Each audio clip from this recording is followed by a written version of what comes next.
Tinnitus isn't hard to stop. You got this. This video is not meant to be insensitive in any way, shape, or form.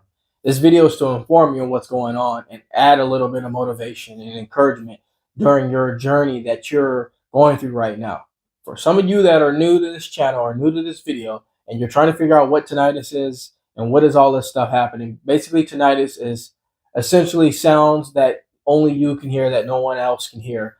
Some of those sounds can be hissing, buzzing, but more prominently and more known, ringing of the ears. So I want to bring a little bit of understanding to what I mean by tinnitus isn't hard to stop. Basically, tinnitus is a symptom of something else that's going on. It's not a disease, not a condition. It's more of a symptom of something else that's happening. And when you're diagnosed with eustachian tube dysfunction or ear infection or something of that nature, you may develop tinnitus. And tinnitus is described as a very, very painful experience where you just can't turn off this raging alarm clock, this crazy ringing sounds going on, and you just don't know how to stop it. Well, I'm going to explain a little bit about what happened, what did I do to get through it, because ultimately, a lot of you might not be aware of this, but I had tinnitus as well. And when you Google tinnitus, you see that it says no cure. What it means by no cure is that you're not going to just heal yourself from a symptom of tinnitus. You're going to make tinnitus not a part of your awareness. So let me explain a little bit. When you're living in a loud city, you live in a busy city. Some of you have told me you live in a very busy city. You get used to some of those sounds, right? You get used to the traffic going by, train. You may live near a train station. You may live near the airport, so you hear the planes go by. You become numb to all these things because your body's used to being in that environment. It's starting to acclimate to that environment. So therefore, those sounds become second nature to the sounds that you're trying to hear. You're trying to hear certain sounds with intention. So those sounds could be like music you're listening to, a TV going off in your room, or something happening, your kids playing. Those are sounds that you're listening to. You're putting full focus into listening to those sounds. But the brain is complicated. What the brain can do is that it can be aware of what's happening in front of you, but then it can also ultimately start trying to anticipate something that's not even there. And a lot of you are in this position with tinnitus is that you're anticipating the sound to happen because it's happened before, and you're almost acclimating yourself to that sound, and it's not even going on. It's not even happening, but you're creating the awareness of the anticipation of it starting to happen. Therefore, it actually does happen. This is all a game by the mind that when you start to understand that, you start to become more aware. Be aware that you're aware that the sound is present. And when you are aware that you're doing this, you're going to block it out like you do with all the other sounds, right? Tinnitus is no different than any other sounds that you hear in your neighborhood. It only feels more prominent because you're not looking forward to it. And when it happens, you're not trying to hear it. It's just happening, and you don't know how to shut it off. When I had eustachian tube dysfunction, I had to train myself because I was more, let's be honest, I was more concerned about being dizzy, hearing these clicking sounds, that tinnitus became second nature to me real quick. And it's almost like you need something more annoying than tinnitus for tinnitus to go away. So what I mean by that is that sometimes when it comes to sound therapy, and I don't mean this, I said annoying, but when it comes to sound therapy, the act of replacing the anticipated sounds that you want to hear versus what you do hear with sound, which makes tinnitus in the background. You want to put tinnitus in the background. That's why we're all here. That's what we're trying to all do.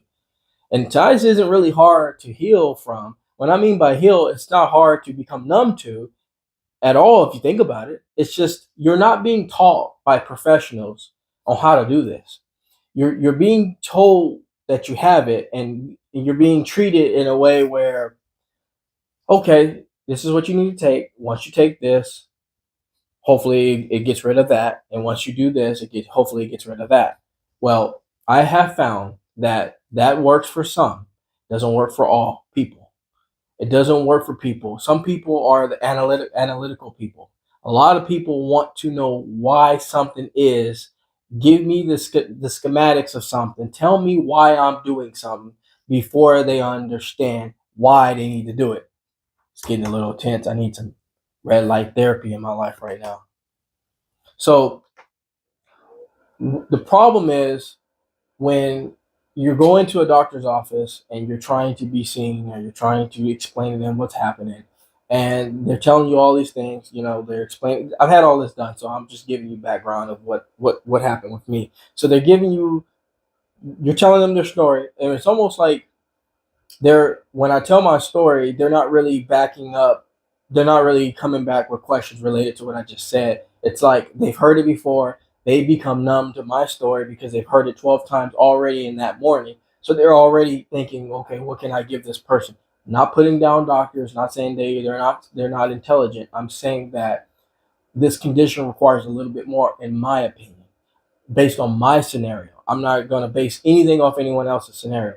So what I needed, I think, for myself was to understand what I just told all of you. This is really the secret, in my opinion. And I have to keep saying these things because you never know where these things will go.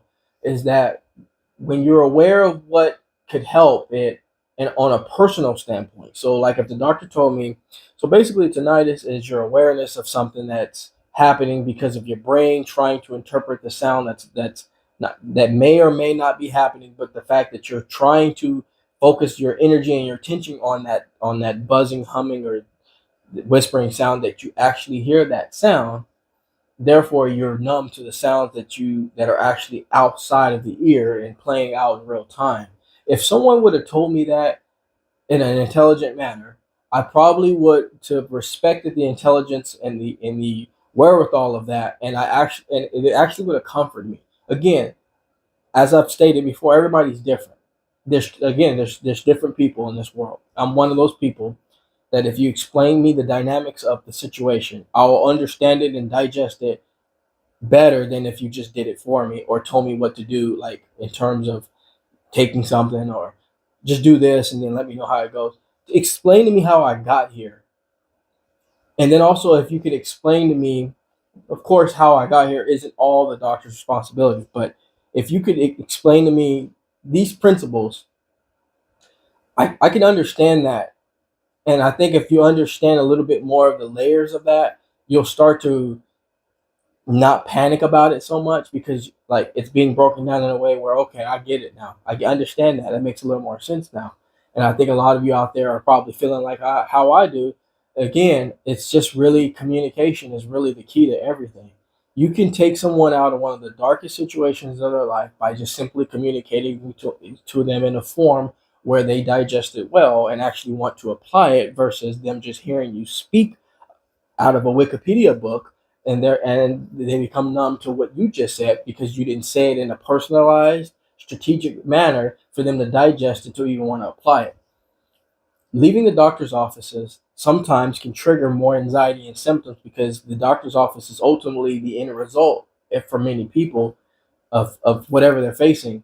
And when you leave there and you're worse, or you leave there and you feel like nothing's happened, you become worse because of the anticipation of that being the last step. And so that's why I think a lot of you need to understand that, um, because if you understand the simplicity of it all and how to get through that, tinnitus wasn't an issue for me very long because once I understood that, like right now, I hear the fan in this machine going right now. Some of you might be able to hear this on the mic, and I hope it's not too loud. But if it is, I'll learn next time. If you can understand the way the brain works and transmits understanding. It transmits data constantly. It's never not doing that. And so if you can somehow put things in different folders, move them from the front to the back. Once you understand that, you'll realize that tinnitus is really not that bad. Again, disclaimer, tinnitus can be caused by numerous of problems. Hearing loss, issues with the vestibular system, issues with the brain, issues with the body in general. I'm speaking to you from a standpoint that you've had all those things done now from a professional, and now you got your good bill of health, and you've had your MRIs, you've had your labs, you've had all that stuff, and now you're still dealing with it. Most likely now that the doctors checked all these things off of the list of things that you could do yourself, now you're in a position of like, okay, what do I do? That's who I'm speaking to right now. Because I don't want to get on here and say that every time you hear tinnitus, it's not anything wrong. I want to tell you that I got to the point where I did all that stuff already. I already did all that stuff, and I'm still hearing these sounds. What can I do to get through that? How can I get through that? So then I ended up saying, okay, all right, I'm going to listen for the things I want to listen to, and I'm going to focus on those things more than I focus on this other thing. And let's see if I can supersede that other sound by focusing on sounds that I don't, that I you may not want to hear, or you may want to hear. Either way, if you want to hear it or don't want to hear it, it's still going to help get rid of that. So for me, is I was focusing so hard on other things that over time, I just said, oh yeah, it's been like 3 days. I haven't heard that thing yet. You have to do that. That is the biggest. Again, if you had everything checked out, but in my opinion, that is the biggest relief, is once you've done all that stuff and now you're in this position, is that you can start strategically putting that annoying sound in the back. Once you put it in the back, put it behind, buried under a bunch of different sounds, you'll start focusing on those sounds long enough for those other sounds that you don't want to hear for it to go away. And that's ultimately how I ended up with healing from tinnitus. Is that, again, it became a blessing, because I told myself, okay, yeah, the ringing's happening. It's still going on. It's still happening. But you know what? I want to know why my ears keep making that swishing sound. I'm going to focus on that for a little bit. And my strategy was a little bit different. I was looking for other sounds that still bothered me, but it got rid of the one that could last a way longer. So I was doing it in parts. So okay, I'm gonna listen for the swishing sound. Ringing went away. Now I'm gonna just focus on the swishing part. Boom, the swishing went away. And doing that over time with this device really helped me feel like myself. And within about 8 days of consistency of doing everything right over that period of time is when I felt all of those other problems started to fade away. And I know all of you can be right in that position. If you just give yourself and your body a chance to fight without panicking and over exaggerating. Because when you start stressing and you start over analyzing everything, your body starts going into a sense of like protection. And when it's in that sense of protection mode, it starts triggering all these symptoms.